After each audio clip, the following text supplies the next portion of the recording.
the catalyst really for signing up for your program was a Saturday. I was laying on the couch and I had just gotten into an argument with a good male friend of mine the night before and completely out of character for me. And I was all alone and I had just a string of like these kinds of interactions that my heart was just hurting and I was taking it out on people. And I had a clarifying moment that something in my heart is broken. Something is broken. This, what I'm doing right now isn't working. And you and I had had a conversation right after that. And I just knew that I had to make an investment in myself. And what I was doing wasn't working, and something drastic needed to shift.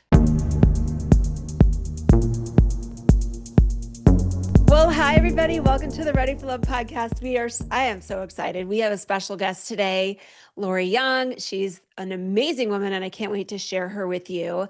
What we are doing is welcoming graduates of the Ready for Love program, our alumni, so that we could talk about their journey and what it's been like for them and where they were and where they are now. And of course, one of my favorite things to do is to brag on women, celebrate them, lift them up, affirm them. And everybody needs to know my amazing clients because I am the luckiest lady. I get to work with the most phenomenal humans on the planet. And today we're going to talk to Lori. Lori is a Ready for Love alumni, but we have a special story and we're going to talk about that in just a minute. But currently, professionally, she is the executive director of the Adams 14 Educational Foundation, and that is a school district in the Denver metro area. And she's also a candidate running for Commerce City, city at large position. So we're going to hear all about that too. And when I found out about that, I was so excited because as you'll hear in her story, where she was when she started this journey with me so long ago and where she is now, that she's putting herself out in the public eye like that, is light years of growth. And I couldn't be more proud of her. And I want you to get to know her. So welcome, Lori. Okay, so I what we'll talk about like our history, but when I found your podcast, I started listening to it and I feel like I'm talking to someone super famous because your voice runs on loop in my head, but it's all good stuff, you know? It's all like it's you telling me that I'm badass You wherever I are run. badass. And I mean, look, we grow up in an environment and in a culture, unfortunately, where women are not taught to get each other's backs from the time that we were like middle school. And I hate that. And so in my world, wherever I go, I like to tell women that they look pretty, or I like their outfits, or I tell them that they're amazing, or I just because it's true and we all need to do that for each other, and that's what Ready for Love is about, is turning women into women champions of each other. And so I'm glad to hear that my voice still kind of plays out in a loop in your head. I always tell women as we're enrolling them, you're going to hear my voice in your head for the rest of your life, whether you like it or not. So at least they're good words that you're hearing. Okay, so what we're going to do is we're going to kind of chart the course of what's been going on for you. And can you just tell everybody how we first met? Yeah, so my husband at the time and I were going through a very challenging season of our marriage. And I was recommended to you by another friend of mine. And that's how we met, was me coming in at this really big kind of crisis turning point in my life. And the advice that I hear over and over and over again is it's the Chinese finger trap. And the more I try to control and force behavior from somebody else, the more my fingers get stuck. And that if I just relax and let the outcome be the outcome and their behavior be their behavior, that it's easier to get out of that finger trap. And that was a very clarifying moment for me in my marriage and my own tendency to want to try to control how he behaves, thinks, feels. And it was just a little glimpse of a moment for reclaiming myself. Yeah. And Wow. I so, haven't thought about that metaphor or that in a long time. You're bringing back a metaphor. And for the listeners, this is pre Ready for Love. We met back when I was in private practice and we were doing some couples therapy together way back in the day. And so when was that? Like, what year was that approximately? oh, probably 2009, 2008. And Yep. I remember so much of that time. I mean, that my brain works in funny ways, like certain things I can't remember at all. My daughter complains I have a terrible memory, but I remember those back then. I remember in the office sitting there with the two of you and some of the things that you guys were struggling with. Fast forward, you guys ended up getting divorced and we worked together one on one a little bit. And then you went on your merry way, and I didn't hear from you again for a while. And then in 2017, I launched Ready for Love, and up, Lori resurfaces, and reaches out and signs up for Ready for Love. You were one of the very first crop of women to sign up and go through the program. That sounds right, because you were pretty early on. Yes, Yeah. yes. Yeah. So Mhm. tell everybody, okay, so you had been single for about 10 years at that time, or It would have eight, been about 6 or 7 years. Yeah. okay, six or Mhm. 7 years. And you Mhm. reached out because what? What was going on with you? What were you struggling with? What was happening?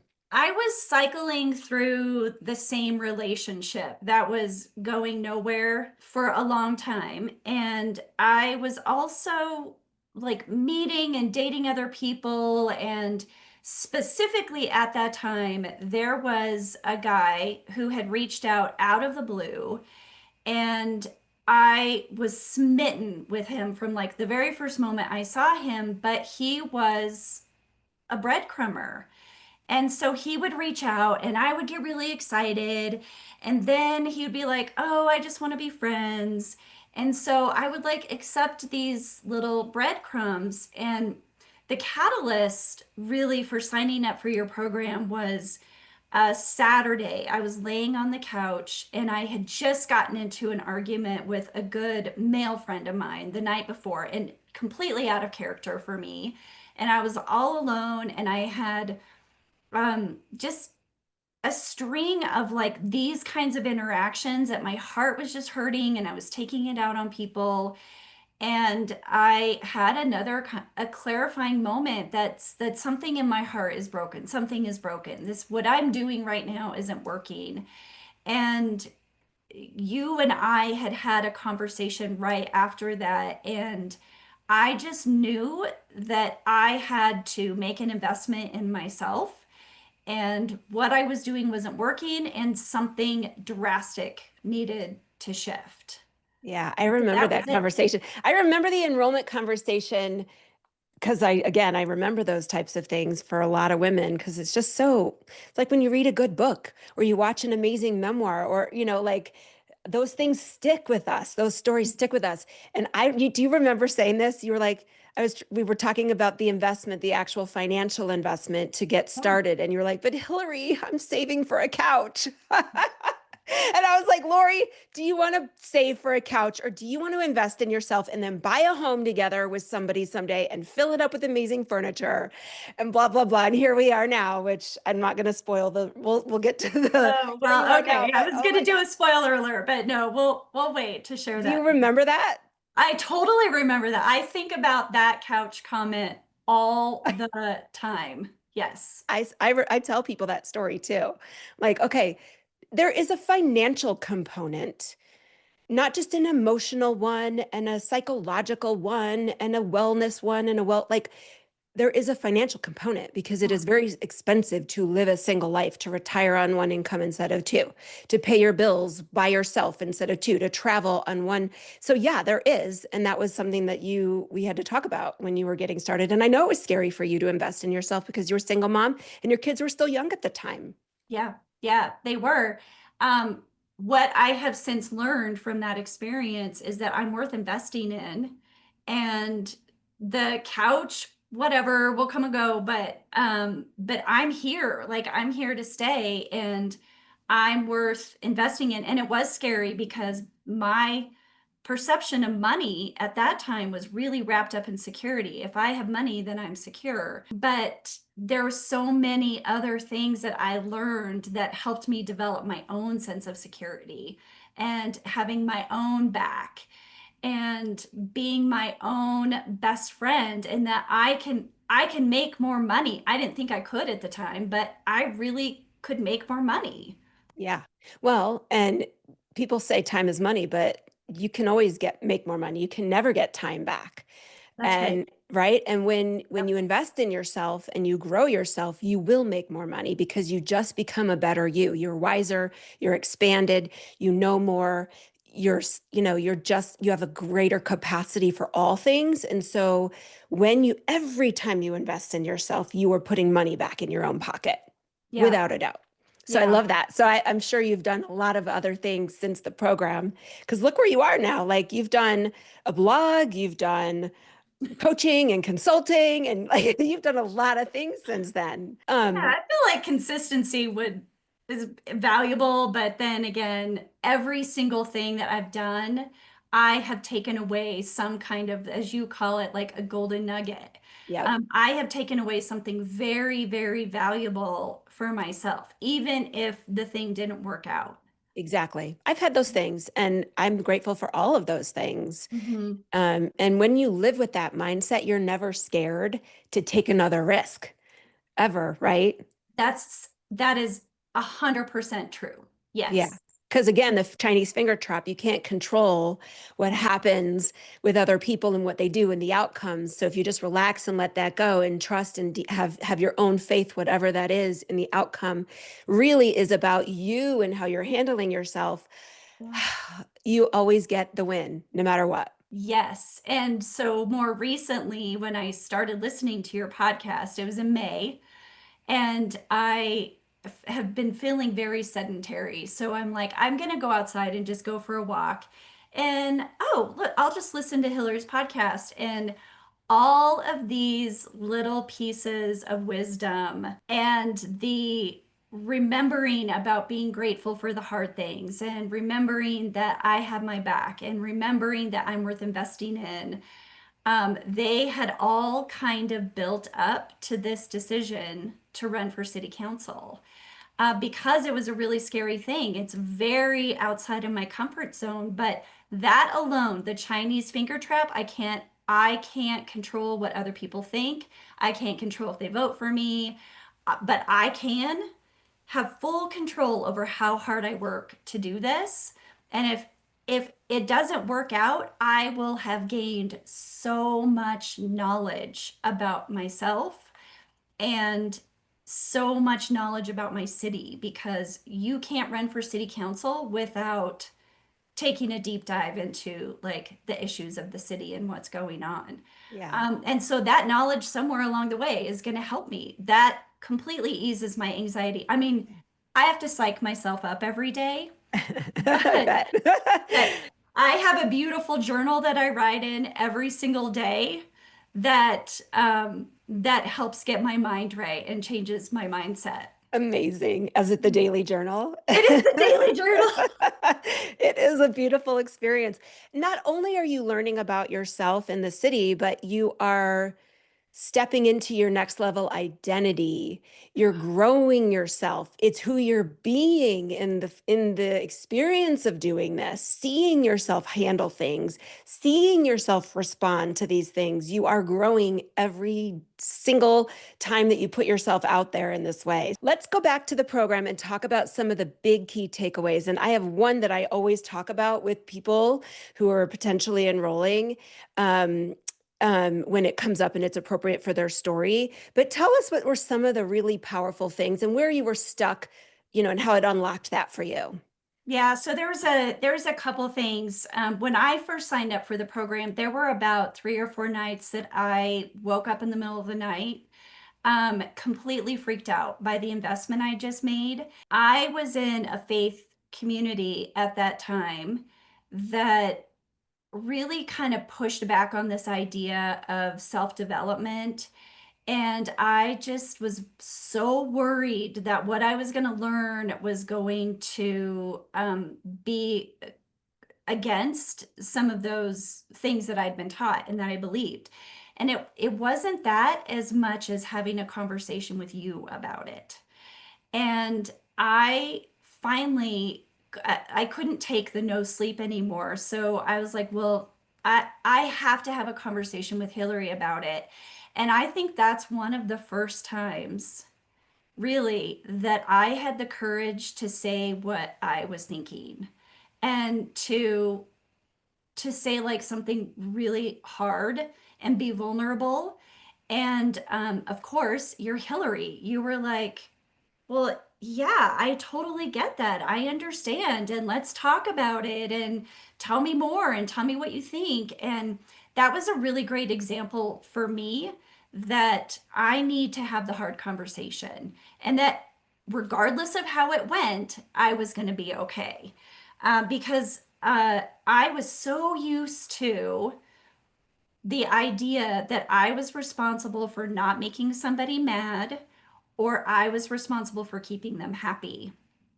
And I learned to be responsible for me and my own feelings and my own experiences and asking for what I need. So that was lesson number one. And then I to remember that conversation, by the way. do you? I was going on a walk in the neighborhood, Yeah. and when we Yeah. had that I remember exactly where we were when we were having that. Uh-huh. Yeah, and I remember just that was a profound moment for you, and it seems so simple that I didn't even realize the impact that it was going to have on you because it just seemed so foundational or fundamental to be able to have a conversation like that. But Yeah. I learned from you in that experience just how hard that can be for some women to do when you celebrated that you did it and you said, I think that conversation was worth the entire investment alone. And I was Yeah. like, okay, well, I learned from you. Oh, what like that was such a pivotal moment. And so then to like learn about you call it the sunny side up, but two distinct individuals that are not overlapping, but that can be two distinct individuals with their own feelings, thoughts, beliefs, behaviors, that there is no ounce of like trying to control or or in you have influence of course in your relationship but that you're not responsible for each other's feelings and I just never thought about it like that. I had always felt responsible for all of the people around me and that if I'm like quiet and laid back and sweet that I can control their feelings and their day and that they could come home really moody and like sullen at the end of the day. And if I was like bright and sunny and cheery and had dinner made, that like, like that will make him feel better, right? And that one line, don't make me mad or you make me happy, that I learned that is the falsest statement that we say to each other because I cannot control how you feel. But knowing that and owning that for myself, I could take responsibility for my feelings, that I stopped putting my moods on other people to make me happy. And I could take responsibility for my choices and my decisions, and that even in a relationship, I still get to be me, wholly, uniquely me. And if the other person isn't here for it, that is a them problem and not a Lori problem. I want to highlight a couple things about that. I remember talking about with you once about how you had said by kind of toning yourself down a little Mhm. bit to appeal to a lot of people, it allowed you to not have to take responsibility for things, but then Yeah, also, so it wouldn't be your fault, right. but also maybe because you probably had a history of being blamed for things, but also you weren't then able to claim victory when it was right. So I remember at that job at the time that you stepped fully into a leadership role because of that knowing that and being okay with that. And like, I'm going to take responsibility for the things that don't work out because that allows me to then claim victory when it is my win. And I remember that. Do you remember that? I I remember it like it was yesterday because I think about it all the time still. Isn't it crazy how that what we're talking about really doesn't seem to have anything to do with dating and love and finding love?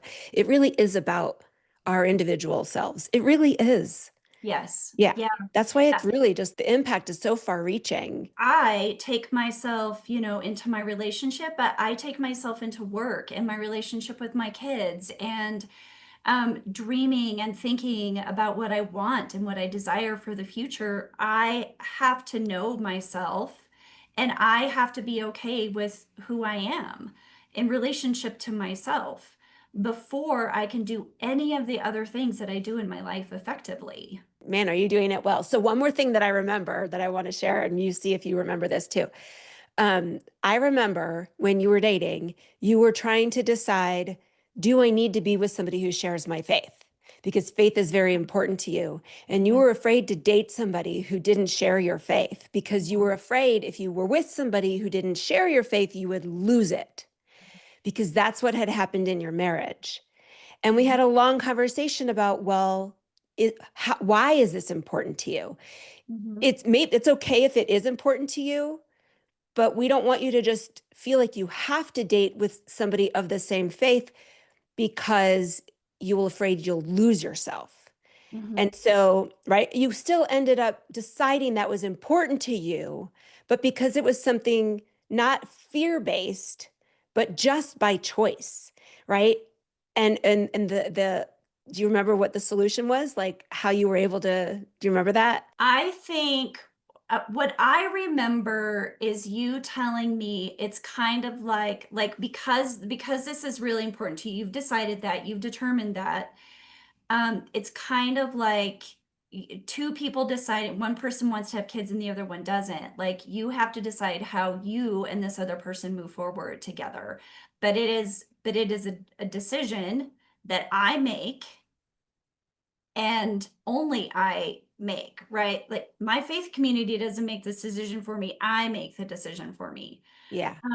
That relationship didn't work out, but I think it really had very little to do with the faith component. And we were just two people who weren't going to work out. Ultimately, and I'm saying this for the everybody who's listening, is you don't have to be afraid of losing yourself in any relationship when you promise yourself you'll never do it. It's really up to you. So you could have chosen somebody with a different faith. If you could have done that because Lori will never do that to herself ever again. That is up to you. Self-betrayal and losing pieces of you in a relationship that are important to you isn't something that somebody else can do. That is only something that we do to ourselves. So when you get your own back and you know that you'll never do that, you don't have to pick somebody of the same faith or same anything from a fear-based reason, right? It's yeah, ultimately you decided it was still important to you anyway, but which great, but it's not from a place of fear, which I love for you. Yeah, I learned what I value, and I can't quote you back to you because you articulated it so well, but I made that decision for myself. Yeah. And I have my own back. I can um, be in relationships with people and still be me because that's important to me. I value that. I value my authenticity and I value my integrity. But I just had an aha while you were saying that. So, yeah, nicely We done. should talk more often. Let's just talk more often. I Okay. know. So let's fast forward and spoiler. Okay. So tell everybody where you're at now. I did end up getting that new couch, but I bought it with my husband for our new home. And I met this really kind, lovely human being in 2020 at a golf tournament. And I had a couple drinks. I wasn't driving. I knew that I was okay. I didn't have my kids, all the things. And I see this this guy sitting at a table with some friends of mine, and I said, hey friend, is your friend here single? And he, of course, heard me because he's sitting right there, and he said, why, yes, I am. And I said, well, you need to ask me out to dinner. And he goes, okay, would you like to go out to dinner with me? And I said, well, of course. So Lori, so I that love was that. that was that. It was, 2020 was a hard like dating year, and I was feeling discouraged and fluffy and like blah in all the ways. And I was like, why are single men not asking me out? So I just like took the bull by the horns and told him he needed to ask me out to dinner. Okay, so And that is fucking sexy. Okay, it just is. It it doesn't really matter was. how fluffy you might have been. That is irresistible, and I never heard that story before. I love it. Yeah, it was irresistible to me too. And the thing about him, I never had like big fireworks and lots of warm fuzzies and like all the major things. And so I kind of doubted myself, but I've had fireworks and warm fuzzies and like all the things, and for the very wrong reasons, right? So the most valuable lesson I came away from that is the makeup of our brain, and you'll know way more about this, but like just because it's familiar doesn't mean it's safe. And so I was gravitating toward relationships that felt familiar, but they weren't safe. And so when he came around, I knew intellectually because I'd learned from the program what safe looks like in a relationship and how do I feel when I'm in this relationship with him. And I felt great. And the thought of not going on another date with him made me really sad. And so I kind of decided for myself that the fireworks were they're the wrong indication, and that what I really felt was like myself, and I could laugh and I could joke, and we walked side by side versus previous relationships where they'd always be in a hurry and they'd walk ahead of me, or I knew every time I saw him, he was going to be in a good mood and he was happy to see me. And to this day, we've been together for 5 years. He never comes home moody. He never comes home passive aggressive. He is always happy to see me, and we do our best work on the couch. We have the best conversations at the end of the day. He has my back.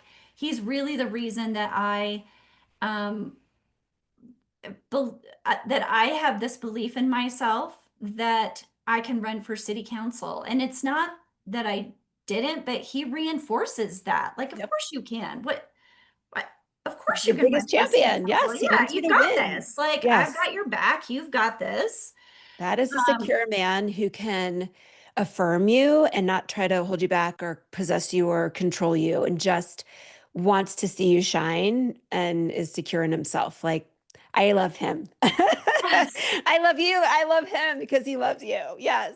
He is very secure in himself, and I can tell because he's not trying to compete with me or one up me or one up my stories. I learned from you to look for what I want. And I had to learn what that looked like. I had to learn what healthy looked like. And so I learned to look for what I want and not look at what I don't want. Like, oh, I don't want an alcoholic. Oh, I don't want a narcissist. Oh, I don't want. I started looking at what I want. And really, that's how I became so attracted to this person that, like, deeply just, he fills me up in so many ways because he is healthy and He sees you. secure and so kind. And he we play golf together. He doesn't go run off and play golf, on Saturday afternoon with just the guys, and he wants me there because he enjoys my company. We play poker together. We have date night every Wednesday night. It's local poker at the at the pub, And he likes me. He enjoys my company. And weirdly, like there are guys out there who actually enjoy women's company. Yeah. Well, and I know again, it doesn't sound all that revolutionary, but honestly, when you've had a history of not experiencing that in relationships, it feels like a foreign until it doesn't anymore. And what you're talking about is using the journaling to reprogram yourself. It is this magical tool. It's hard to explain it sometimes, but it is a magical tool to change the way you think and see the world and see yourself and to level up your mindset and your Mhm. thoughts and change your identity and then you get what you want. Mhm. You got this person in your life because you became that version of Lori who was ready to receive that. Okay, Yeah. so now let's brag on you and celebrate. So I just love that you went from I don't want to be seen to I'm Mhm. stepping fully into the political arena where I'm going to be scrutinized and really putting yourself out there. That is badass. It is badass. One of my affirmations to myself that I write in that day in our in our daily journal It's now ours. It's ours. is I am fearless, unafraid, and unintimidated. I write it to myself every day. That's partially hyping myself, but it is truly changing the way I think about how I respond to criticism and people who have different opinions and all of the angry people on Facebook. I am fearless, unafraid, and unintimidated.